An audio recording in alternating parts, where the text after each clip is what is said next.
my beloved child. I am doing a new work in the depths of your soul. There were days in the past when you looked at life through the lens of wounds, through memories that made your heart heavy, through questions that had not yet found their answers. But now, I am teaching you to see all things with different eyes, not the eyes of one who is still trapped in pain, but the eyes of one who has begun to see the light after a long night, not the gaze of one who is always afraid of being wounded again, but the gaze of one who knows that my hand has preserved them through every season of storm. You are no longer called by the failures of the past, nor are you defined by the things that once caused you to fall. What I am doing is far greater than your past. I want you to understand that true healing is not merely when the pain disappears. True healing is when you can remember the former days and no longer be controlled by them. It is when the scars are no longer evidence of brokenness, but become a testimony of my faithfulness. As Scripture has written, He causes all things to work together for good to those who love God. The things that once made you weep, the things that once caused you to doubt yourself, the things that seemed to steal away your peace, I am using those very things to weave a new story filled with glory. The place where you once stumbled will become the place where you stand firm. The source of your tears will become a source of wisdom. What was once darkness will become the backdrop through which my light is revealed more clearly. Therefore, do not be surprised if, in the days ahead, you begin to see new doors appearing where there were once only walls. I am the one who makes a way where there seems to be no way. When the people of Israel stood before the Red Sea, they saw only water in front of them and enemies behind them. But I saw a path through the sea. What you call an ending, I can call a beginning. What you see as loss, I can turn into preparation. What you thought had died, I can still bring back to life at the appointed time. Remember that no circumstance is beyond my power. No prayer has been forgotten. No cry from the depths of your heart has gone unheard by me. There are relationships you once thought would never be restored. There are distances that seem too great to be bridged again. There are dreams covered with the dust of time to the point that you no longer dared to think of them. But my child, I am the God of restoration. I am not limited by what human eyes can see. If I could cause the valley of dry bones in Ezekiel's vision to come alive and become a mighty army, then I can also bring life to the places in your life that you consider completely hopeless. What I do does not depend on human probability. What I do flows from my goodwill and my eternal power. Yet my presence in this season is not only to wipe the tears from your face.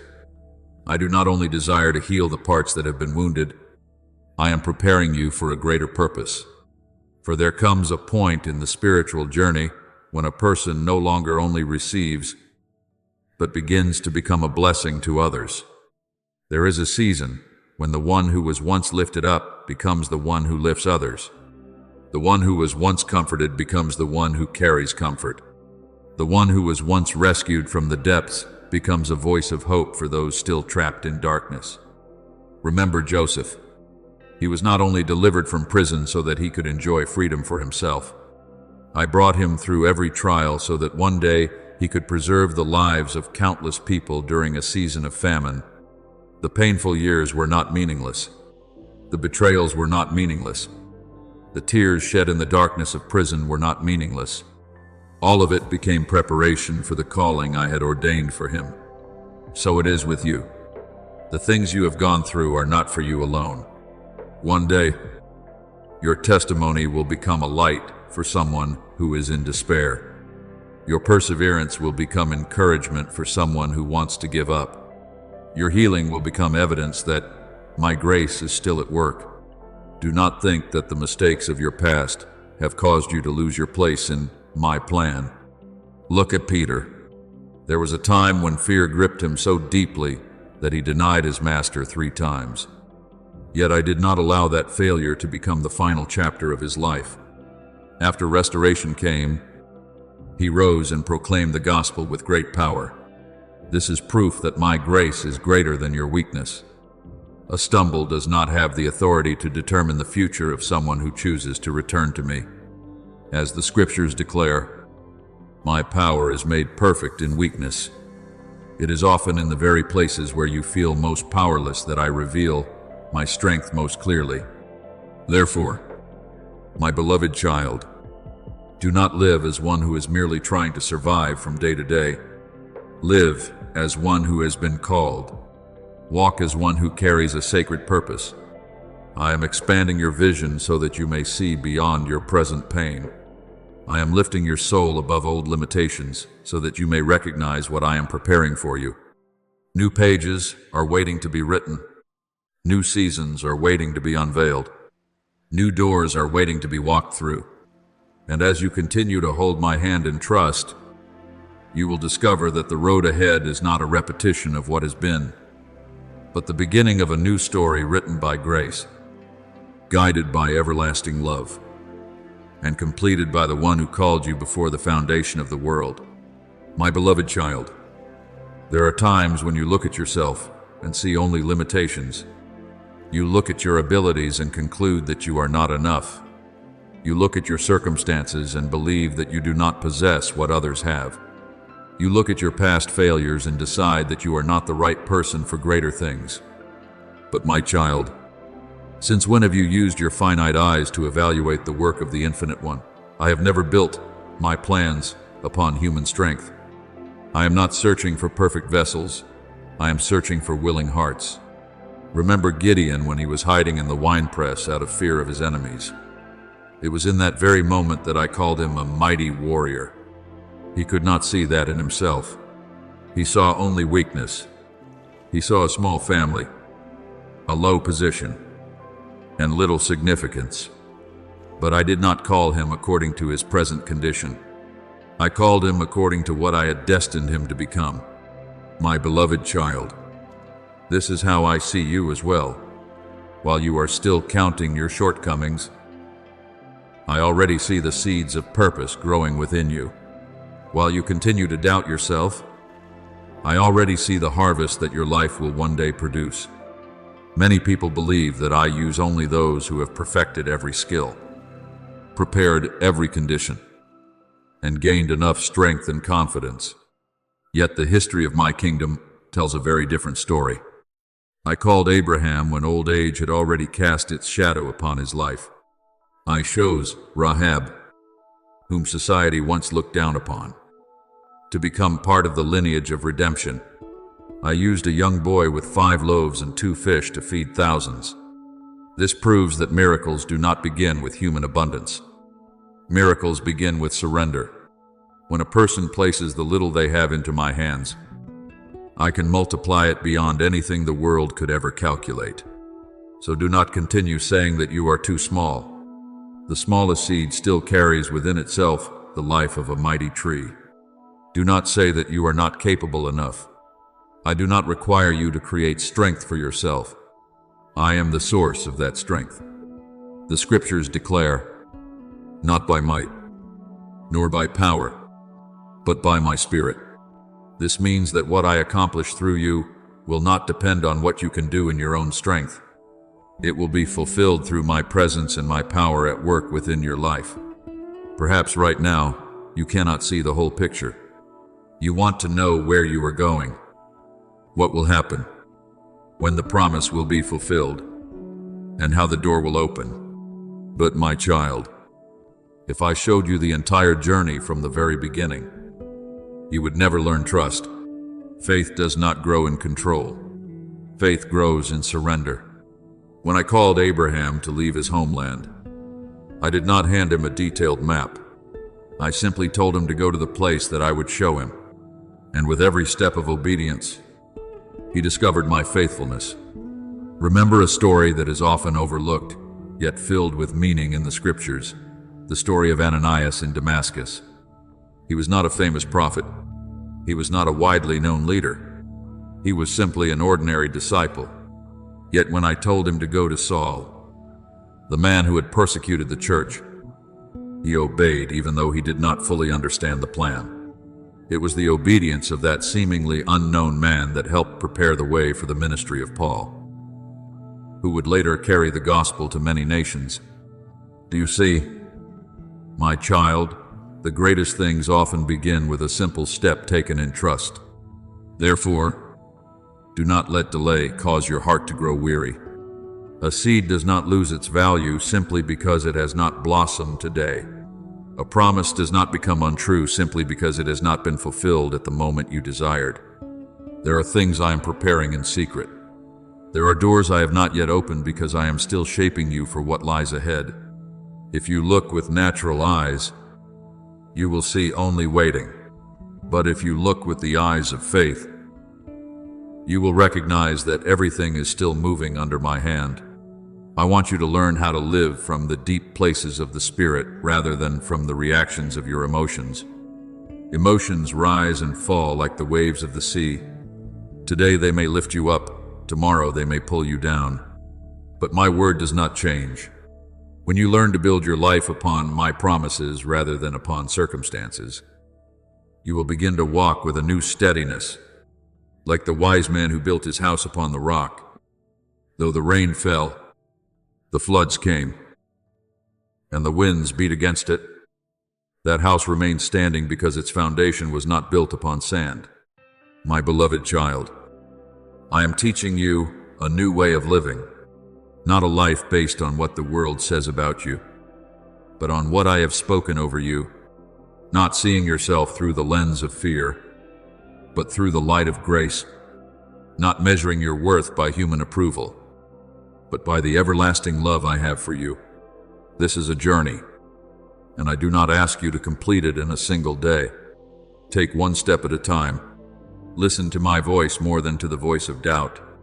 Let my word become a lamp to your feet and a light to your path. And as you continue to walk in this way, the day will come when you look back and realize that the greatest miracle was not the doors that were opened or the promises that were fulfilled. The greatest miracle will be that you became a different person, stronger in faith, more peaceful in the midst of storms, freer from the fears of the past, closer to me in every thought and every decision. For this is the deeper purpose behind every journey on which I lead you, not merely to change your circumstances, but to transform you into the person I saw before the foundation of the world. My beloved child, do not despise the ordinary days of your journey. Many times you think that only the great and dramatic moments carry significance. But I tell you the truth, most of my most important work is accomplished during days that seem entirely ordinary.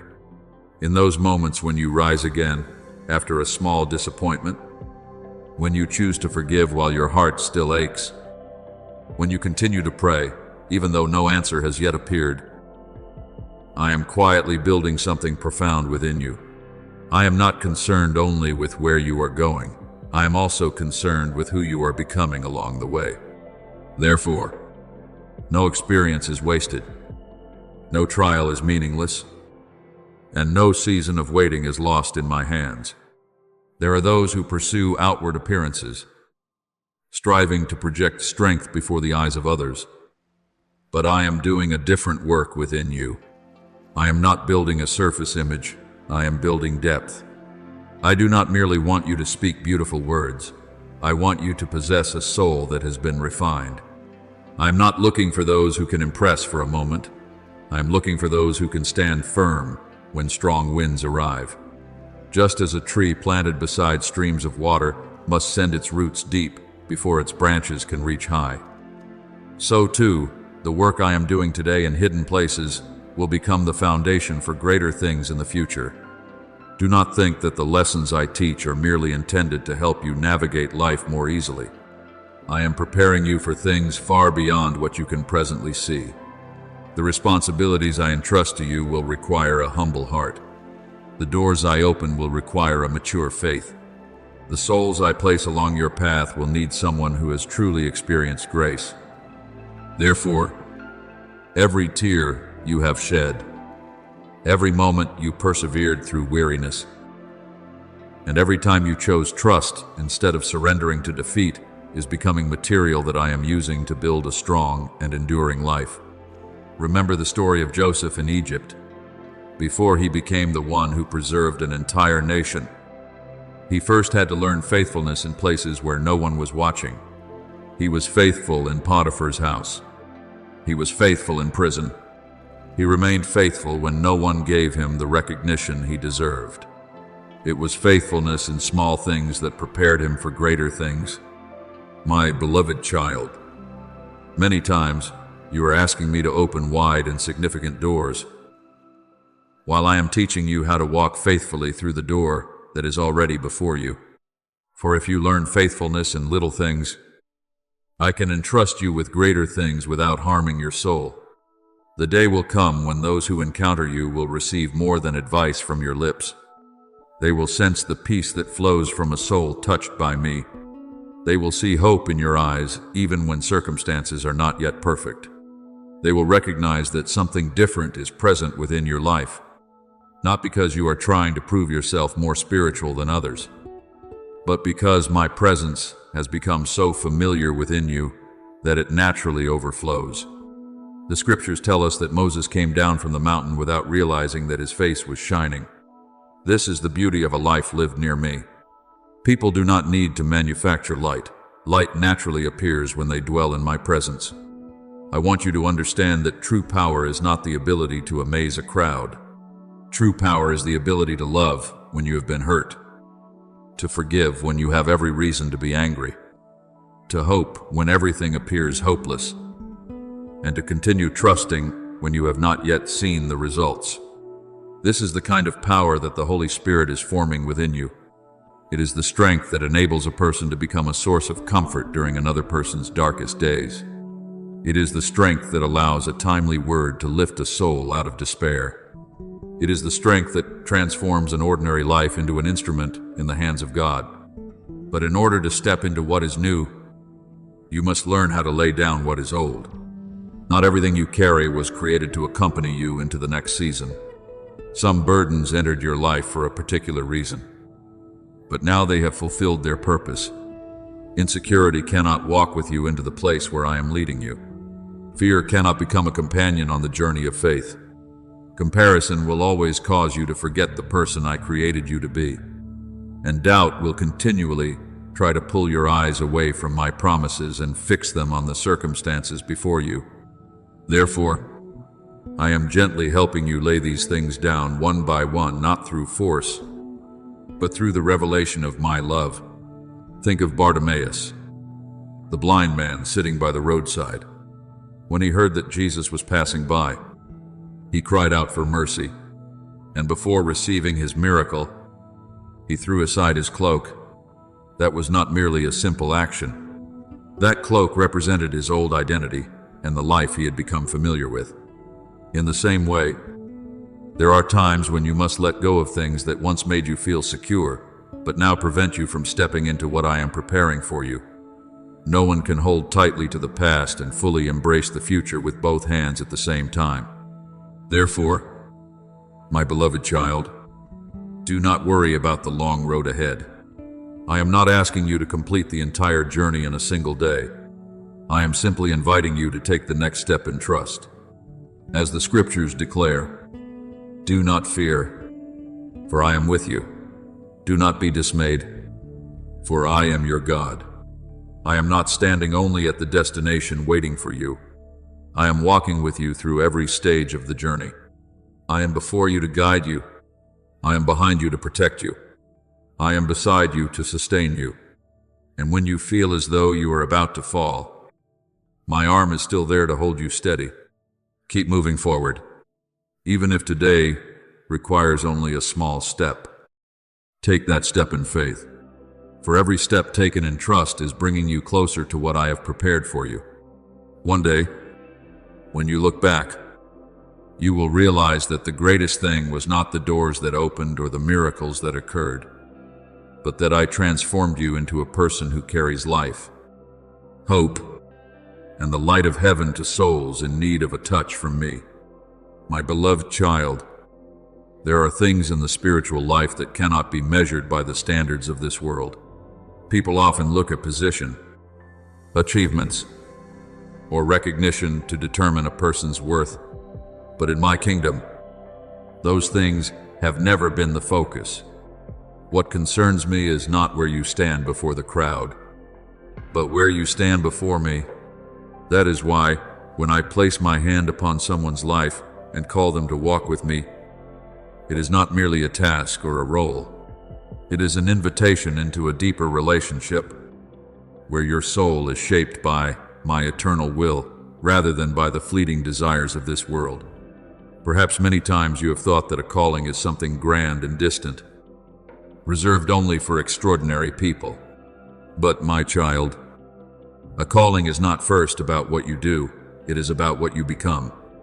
Before I entrust a person with an assignment, I prepare their heart. Before I send them out, I teach them to remain with me.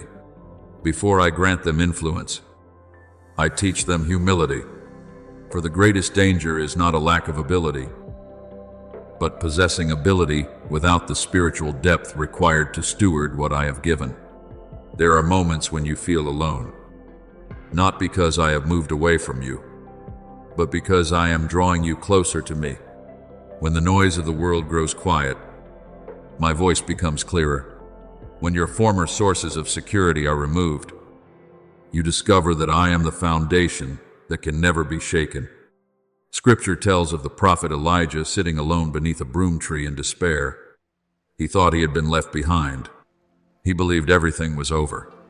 Yet, in that very place, which seemed most lonely, I cared for him, nourished him, and prepared him for the next chapter of his ministry. This teaches you that solitude is not always a sign of abandonment. Sometimes it is the place where I separate you from distractions so that your soul can hear what matters most.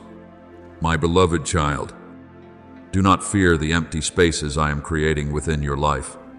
People often rush to fill every empty place as quickly as possible. But I know that many precious things can only be born in holy emptiness. A field must be cleared before new seed can be planted. A vessel must be emptied before it can be filled. And your heart must be released from things that no longer belong to the new season. I cannot pour new wine into old wineskins without causing them to burst. Therefore, what I am removing is not punishment, it is preparation. There are fears that have accompanied you for so long that you have mistaken them as part of who you are. There are negative words spoken years ago that still echo within your thoughts. There are false definitions of your worth that you have unknowingly accepted as truth. But today, I want you to know that these things no longer have power if you surrender them to me. You are not called to live as a prisoner of yesterday. You are called to walk as one who has been set free. As the scriptures declare, if the Son sets you free, you shall be free indeed. That freedom is not only freedom from sin, it is also freedom from the invisible chains of shame, fear, insecurity, and condemnation. Remember Naomi in the book of Ruth. There was a season when she believed she had lost everything. She lost her husband, her sons, and the future she had once imagined for herself.